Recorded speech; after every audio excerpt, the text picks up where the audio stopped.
আলাইকুম রহমতুল্লাহি ওয়া বারাকাতুহু। বিসমিল্লাহ আলহামদুলিল্লাহ ওয়াসসালাতু ওয়াসসালামু আলা রাসূলিল্লাহ ওয়া বা'দ। এক ভাই প্রশ্ন করেছেন যে ইমারতে ইসলামী আফগানিস্তানের যে সফলতা দেখা যাচ্ছে এর পিছনের কারণ কি? আলহামদুলিল্লাহ, এই নিউজগুলো আমাদের মনগুলোকে বড় করে দেয়। আফগানিস্তানের যে সফলতা, যে মানুষগুলোকে এক সময় জঙ্গি বলা হতো, যে মানুষগুলোকে এক সময় সারা পৃথিবীর মানুষের হৃদয়ে ভীতির কারণ বানানো হতো, এই মানুষগুলোকে আল্লাহ রাব্বুল আলামিন কি পরিমাণ পছন্দ করে প্রতিষ্ঠিত করেছেন। আজকে আমেরিকার মতো দেশ, যুক্তরাষ্ট্র তাদের মার্কিন প্রতিরক্ষা বিভাগ জরিপ করে বলছে, একটু চিন্তা করেন, এই তথ্য আমি আপনি না, মার্কিন প্রতিরক্ষা বিভাগের জরিপ বলছে যেই পরিমাণ আল্লাহ রাব্বুল আলামিন খনিজ সম্পদ শুধুমাত্র কেবলমাত্র আফগানিস্তানের মাটির নিচে দিয়েছে, এর পরিমাণ দাঁড়াবে 15,000 বিলিয়ন মার্কিন ডলার। সুবহানাল্লাহ বিহামদিহি।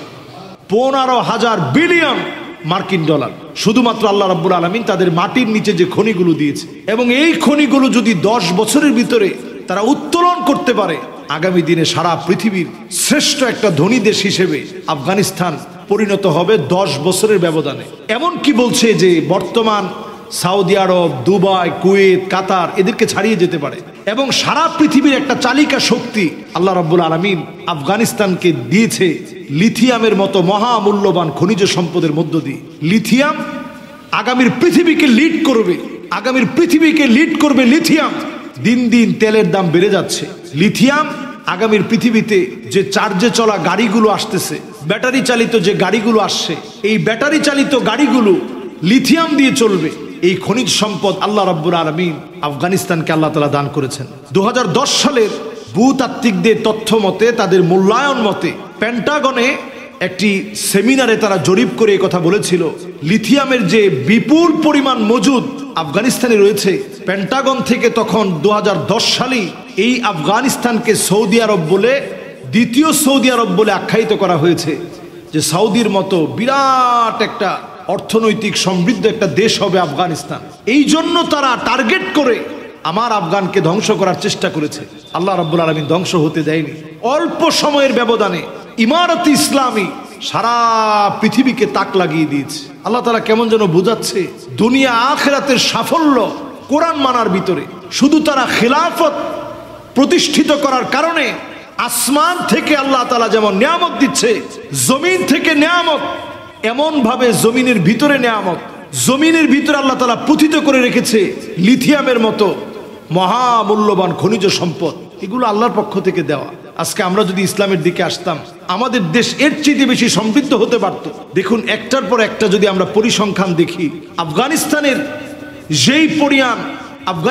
যেই পরিমাণ লিথিয়াম খনিজ সম্পদ রয়েছে, বর্তমান গবেষকরা অবাক হয়ে যাচ্ছে। দৈর্ঘ্যে এটা 900 কিলোমিটার।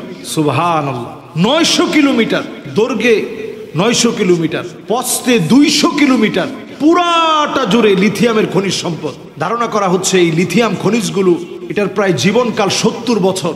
এটা আমাদেরকে আরেকটা বার বলে দিচ্ছে, এই পৃথিবীর উত্থানে কালো পতাকাধারী খোরাসানের বাহিনী তারা শক্তিশালী হবে, অর্থনৈতিকভাবে সমৃদ্ধ হবে, মাজলুম মুসলমানদেরকে উদ্ধারের পিছনে কাজ করবে। দেখুন, এই লিথিয়ামগুলোর বয়স 70 বছরের বয়সকাল উল্লেখ করছে গবেষকরা। তার মানে চিন্তা করেন, এখন আমাদের কিন্তু ঘুমিয়ে থাকার সময় না, এই সময়টা আমাদের জেগে ওঠার সময়, এই সময়টা আমাদের গবেষণা করার সময়, এই সময়টা আল্লাহর দিকে ফিরে আসার সময়। যখন পৃথিবীর একটা মোড় চেঞ্জ হওয়ার সম্ভাবনা রয়েছে, ঠিক সেই সময় আমরা দাঁড়িয়ে আছি। এই দাঁড়িয়ে থেকে আজকে রক্তক্ষয়ী মাজলুম মুসলমান সারা দুনিয়াতে যখন মার খাচ্ছে, এই মুসলিমদেরকে হেফাজতের লক্ষ্যে আমি আপনি নিজেকে ব্যতিক্রম বানাই। আফগানিস্তানের বড় বড় ব্যক্তি নিজেকে ব্যতিক্রম বানিয়েছে। পৃথিবীর যে কোনো মোড়লদের কাছে সে তার স্বকীয়তা নিয়ে প্রবেশ করছে, তার ড্রেস আপ, তার সুন্নাহ, তার লেবাস সব ঠিক রেখে প্রবেশ করছে। বাদা আল ইসলামু গরীবান ওয়া সায়াউদু গরীবান তুবা লিল গুরাবা